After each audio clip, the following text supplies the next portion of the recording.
Hey there, you're tuning in to LowKey by Oaky, our easygoing sessions for hotel professionals where we chat about industry trends, issues, and solutions. Good morning, good afternoon, good evening, listeners, wherever you're listening to this podcast from. I am Sahil, VP of Customer Success at Oaky, and today we're talking about overbooking. And as our guest, we have Clément. Clément, tell us, who are you and why are you such an expert on the topic of overbooking? Hey, well, thank you first of all for having me today. So I'm Clément and I'm part of Accor, heading the revenue strategy team, which look after basically all the topics around revenue management, including a core focus on the solutions that we use within our hotels. Overbooking, well, I don't know if I'm the expert, but it's definitely a big part of the revenue strategy framework and the levers that we encourage our hotel to use to ensure to maximize revenue. And it's always great to be able to provide educational content around that, especially since overbooking is often one of the most complicated concepts because it has a lot of impact on operational teams within the hotels. And it's really important for anyone looking to implement overbooking strategy to keep that in mind. Lovely. Thanks for the introduction, Clément. Just for the listeners who don't know what overbooking is, can you, in a very simple way, explain what is overbooking? Of course. So if I make it very simple, it's basically selling above the capacity that the hotels have in terms of room inventory. That's really the simple, basically, definitions. And the why is really about ensuring that hotels are facing what we call, in the jargon, wash, meaning any cancellations, group wash, no-shows, and how basically to compensate for that, that loss of revenue from those guests and being able to fill in those empty rooms with guests that are actually staying. So that's really, let's say, a simple definitions of overbooking. Thank you. And by the sound of it, this is a standard operating practice in the hotel industry. Well, it is a standard practice in many actually service industry. In the airlines, you actually hear it quite often. You hear even some stories sometimes that are less pleasant for the guests, and that's why actually I was insisting on the operational aspect. That is key to ensure that you don't create dissatisfactions. But it is definitely a standard practice because it is a way to maximize revenue. And there is really two aspects of it, right? You have the overbooking at the hotel level that really helps basically maximize the revenue and ensure that you don't have any empty room on a certain night. So it's about ensuring that you have the maximum sellout efficiency for the hotels. And then you have also the overbooking when you look at basically room type or room class, overbooking strategy, which is a nuance basically here, where you can apply such strategy not only obviously during busy night, but as well ensuring during actually lower demand periods, how do you maximize and optimize the handling of your inventory to maximize your revenue, but also guest satisfactions. Lovely. So I think by what you explained so far, it is a very critical part of revenue managers' day-to-day function. How does this impact the hotel's revenue in general? Well, it's gonna really depends, right, on the hotel profile, and there is not a one size fits all here, and it's all about ensuring that whatever overbooking strategy you put in place makes sense for that particular hotels, based on the complexity, number of room type that they have, the market they are within, also the competitions around. There is a lot of element that needs to be taken into account. But basically, why it's so critical is during peak nights, what we observe in a lot of cases is hotels are actually not being able to reach the 100% occupancy because they don't account for the no-shows or the late cancellations or some late last minute basically washes. Or I'm saying last minute, but it's not necessarily actually always last minute. And not taking that basically, that particular element of basically the demand and the cancellation patterns that we observe, then the hotels are actually missing out a lot of revenue. And more of the hotels is basically busy with a lot of basically constrained nights. So when we say constrained nights, it's really nights when the hotels have a demand which is above basically the capacity that they can handle. Then if they don't have an overbooking strategy, they miss out on revenue.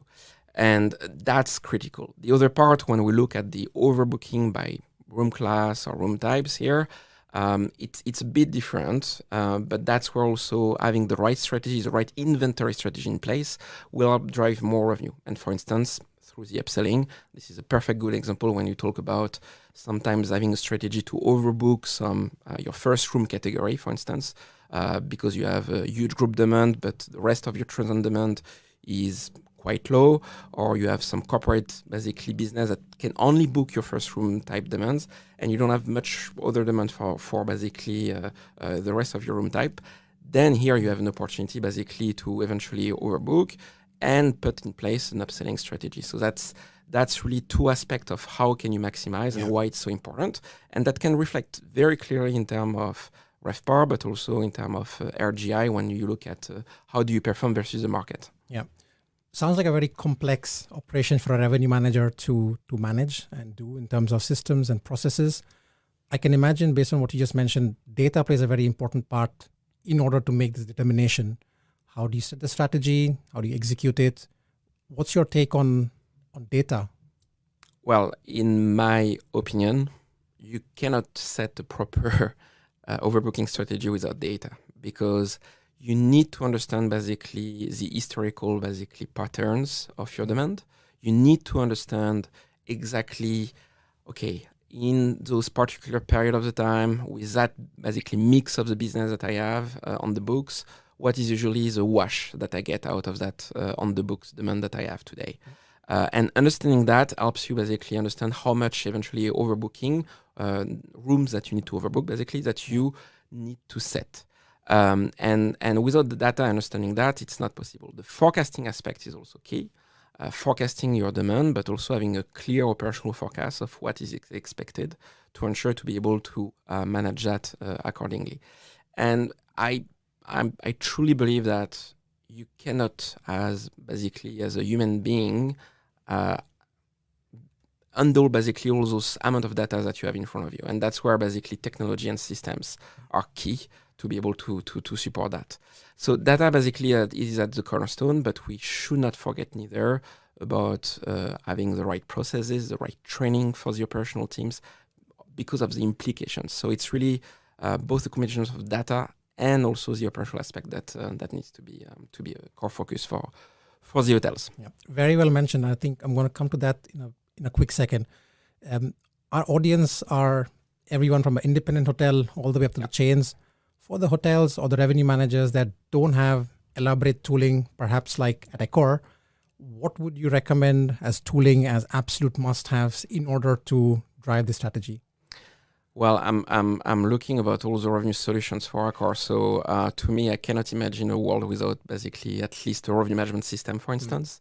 And there is the market today. There is plenty of solutions that match also depending on what type of hotels you are, the size of your hotels, and so on. So in terms of efficiency that the hotels gain, the term of ability basically to put in place a strategy, it's a must. Taking decisions based on data is key. Having, again, data-driven decisions is a must. And then you add on top the automations. And then you can save time basically to ensure to steer the strategy within your hotels in the correct manner. So, okay, sometimes revenue management system seems like fancy. It is not. It should be basically part of the basic tools of a revenue manager.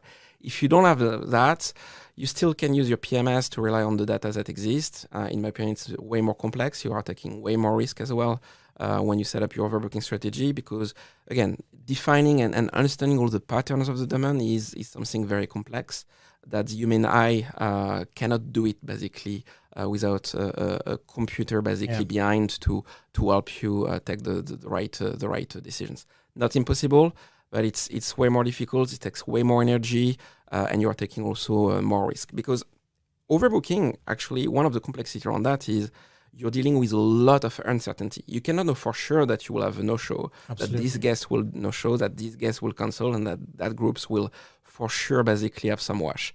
So managing the uncertainty, basically, it's going through that data. And again, automations helps reduce that uncertainty. It doesn't remove it fully, but it helps greatly. It's an enabler, basically. Yes. Absolutely.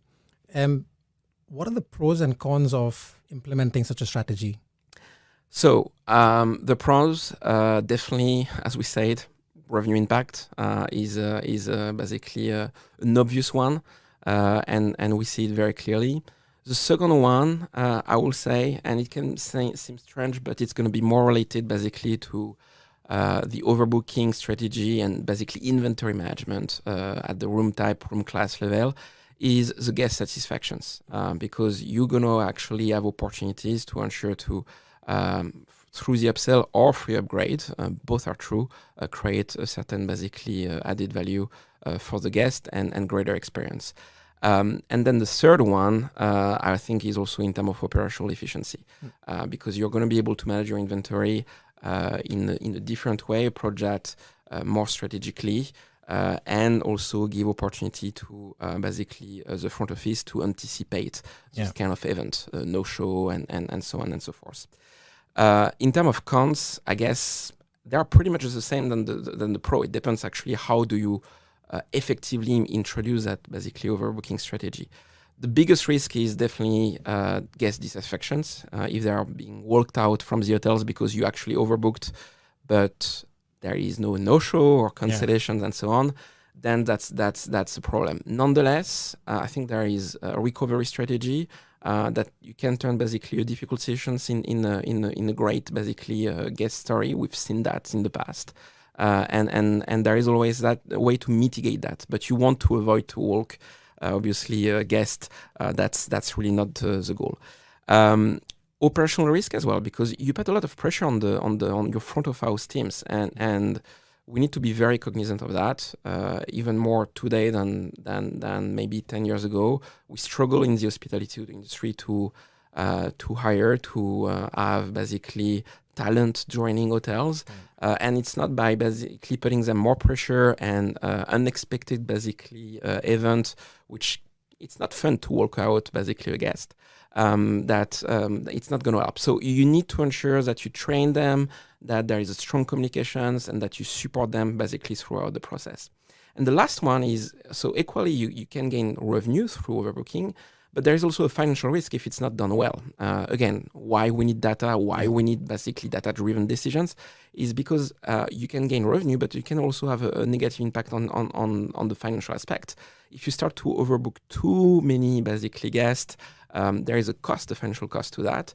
If you are overbooking as well when there is a huge event, let's say last week it was ITB in Berlin, if you are starting to walk out guests while all the hotels were fully booked, then it starts to be difficult. It's going to cost you a lot more money, and therefore actually it can be negative. And that's why a lot of hotels are afraid to take a step. And that's why they need to really build basically a proper strategy step by step, and with a strong collaborations between revenue teams and the operational teams. Yeah. And I think from a guest satisfaction perspective, it is also like a long-term view, in the sense that if a guest has a bad experience, they probably are highly likely to go and leave a bad review on TripAdvisor, and that negatively impacts future business as well. Yeah, reputations are going to be impacted. They might not come back to that hotels if they are traveling quite often to that city. There is a lot of impact that needs to be absolutely considered. And that's why when you look at the operational process, you need to ensure that whoever may be at risk to be walked out if there have been bad decisions basically on the overbooking strategy makes sense and is one with the lowest basically possible impact. You're never going to basically walk out a guest that's going to arrive at 11 p.m. at night. That's a terrible idea. Okay. You need to anticipate. And you need to make sure that, again, you turn basically that what it seems as a negative experience in a good experience. And that's absolutely possible. Positive, yeah. And when you're within a group, you can work also with your sister hotels to anticipate that. So don't wait that they come to the hotels that you're checking to tell them, well, I'm sorry, but we're actually overbooked, so we're going to walk you out to another hotels. Yeah. You can anticipate that, especially with today's basically tools that we have, communications and so on. You can do that very easily. But it's critical. Yeah. Just out of curiosity, if hotels don't have an overbooking strategy or a plan in mind, can you articulate what amount of money are they losing out on by not having such a strategy in place? Very difficult to give a specific amount, to be honest, because it's going to really depend. If you are a mid-scale property to A luxury, it's going to be very different. And it depends also, again, on how many sellout nights do you have within the year. More you have sellout nights, basically bigger the revenue opportunities. That's basically the clear statement. And if you have basically a lot of constraint night, then focus in making sure that you have the right overbooking strategy, because it will help you beat the competition also thanks to that. It's very difficult. It's very easy actually to get to a 95% occupancy. It's very difficult to be at 100. And that's where basically metrics like sellout efficiency, looking basically on all the constraint night, how many nights are you actually selling out, is a great metrics to see if your overbooking strategy basically is successful or not. And then remember that there is the overbooking at hotel level, but there is also the opportunity to do overbooking at room type, room class level. So I'm going to give the same answer. It really depends. If you have basically a large inventory with a very large type of rooms, different type of rooms that you have within your inventory, of course, the opportunities can be great. And again, you should not overbook in every occasions. There is, sometimes you should really focus to ensure that you sell directly your each room type basically straight away. But sometimes if you don't have choice because the specific demand for specific days is that, only your first room category are going to sell out, then you need to focus in eventually preparing, how can I leverage upsell, for instance, to ensure that I transform overbooking on certain room types to make actually incremental revenue and positive guest story. Lovely. So you obviously mentioned a lot of topics here. For our listeners who are either having an overbooking strategy in place, but they're not happy with it, or they want to implement a new one, can you think of a step-by-step guide of how to create their first or a new overbooking strategy that, of course, incorporates all of these variables that you just mentioned? The first and very first steps is get the right data. Once you're done with that, then you can basically start implementing. If you're not happy with your overbooking strategy, it depends, right? It's going to be either, you're always actually overbooking too much and you end up with your operations being frustrated, guests that walk out, and a poor financial impact. So that definitely look at your data first. Or maybe actually you are not reaching basically that maximum occupancy on those constraint nights, and therefore maybe you are not aggressive enough on your overbooking basically strategy. So data first. The second element is a collaborations between the revenue team and the operations. And that's actually a first element to do before even launching basically strategy, is ensuring to understand for your specific hotels basically, what are the pain points of the operations? Where are the risks? Are they staffed basically accordingly? Is there a process in place for the overbooking basically? Overbooking, you need to prepare it, right? If you know that on the day you're basically at 102% occupancy, and there is therefore a risk to have to walk out guests in case there is no show or late cancellations, then you need to ensure that you have a plan in place. And the plan is not, again, at 3 or 4 p.m. It's the day before or even prior to that, basically, that you know exactly what you're going to do and anticipate those kind of things. So the process is going to be key. Then the training of the operational team is a must. And we will always forget those kind of things, which are critical. Train them. How do you communicate to the guest? So on and so forth. But also, how do you communicate internally? How do you ensure that, between the revenue team and the operational teams, there is an efficient communications on, hey, we're actually short-staffed and there's going to be a huge impact there. Those kind of things that we often forget when I think we're in our day-to-day. As a revenue manager, you're looking basically at driving a maximum revenue, but, there is all that. So that's actually a very important thing. And the last thing is monitor, because you're never going to get perfect from the beginning, and you need to monitor basically, is your overbooking strategy successful or not? And adjust it based on that, based on the feedback that you receive, and also the financial impact. You need to be able to prove that financial impact to see how basically you fine-tune. And all that, technology can help. Again, that's if someone is struggling with overbooking and they don't have the right technology, well, I think that's also a good place to start. Yeah, it's nice you kind of like made that like a circular loop, data, and then monitor, measure, for which you of course need data, and then you need tooling. So from what I kind of hear from you and can summarize, it's about people, communication, processes, tooling, and data. Obviously, data is king. Yeah. Is there anything so far about overbooking that you haven't mentioned but really want our listeners to take away?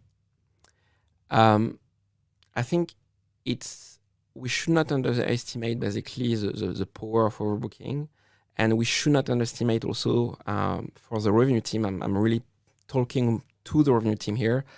Underestimate the impact it has on the operational teams, and you may have the best system in place and actually the best data in place and so on. Focus in making sure that there is a buy-in and that you work with your front of house teams, and when you work basically together as a team on that, you will be very successful. It seems as basic as possible, but that's the reality. We are a service and a people industry, and we need to think basically about that. Otherwise, it's going to fail one way or the others. Lovely piece of advice there, Clément. We're almost at the end of the podcast. I have a fun question. Yes. Is there a question that you would like to ask our next podcast guest? Anything around hotel, technology, tooling, trends? So, one thing that I'm always basically curious is, we have fantastic tools in this industry, right? We have fantastic revenue management systems, upselling system, obviously. We have fantastic, basically, marketing tools as well in place, so on and so forth. How can we bring that all together? How can we break actually the silos within basically all the commercial functions through basically the solutions today that are in place? Revenue manager is going to focus on the revenue management system, for instance, rate shopping, upselling again, and so on and so forth. The sales team is going to look at their tools that they have, either for function space, group management, also marketing, email campaigns, and so on. Guest focus is going to have also applications specific for that. So how do we actually bring that together to really enable basically a 360 focus on commercial efficiency and breaking silo also through the technology? Because the technology today is very siloed when you look at commercial functions overall. So I would love to have actually someone, an expert, share on their that. thoughts on that topic. That's actually a very interesting topic, because indeed you have different systems, different data structures, they don't talk with each other. Yes. And you're missing out, like you mentioned, a 360 holistic view on the hotel business. Yeah, don't get me started with data structure and the data quality and so on. I mean, in the hospitality industry, the amount of data that we have, but the quality of it, the cleanliness and so on is a huge struggle for anyone. And I think anyone that will basically succeed will succeed by making sure that they have first a clear understanding of their data structure and something that is clean, reliable, and that they can basically really leverage. Awesome. Thank you. Spot on time. And this is the time when we do a Oaky shameless plug, which is basically for our front desk upselling product, which helps exactly with the challenge of overbooking. And a teaser, we are also working on a feature that will help with managing the overbooking situation pre-arrival part of the guest journey. Thank you. Well, over to you. Well, thank you very much for having me. It was really great to be there, and always great to be able to exchange on an educational piece. I think we need more of that. The hospitality industry is huge, and as I said earlier, it's a people industry. And it's important that we exchange on best practice, on what we're seeing as trends and so on. It's a huge community and it's a small world as well. It's huge, but it's a small world. We always meet the same people around, which is fantastic. So it's a great initiative, and thank you so much for having me. Absolutely. If our listeners want to connect with you, where can they find you? How do they get in touch with you? LinkedIn is a good start to place. A place to start. Sorry. So definitely, they can find me on LinkedIn, and I will be happy to chat. Brilliant. Thank you so much, Clément. Have a nice day, and hope to see you soon again. Thank you so much. Thank you. Bye. Bye.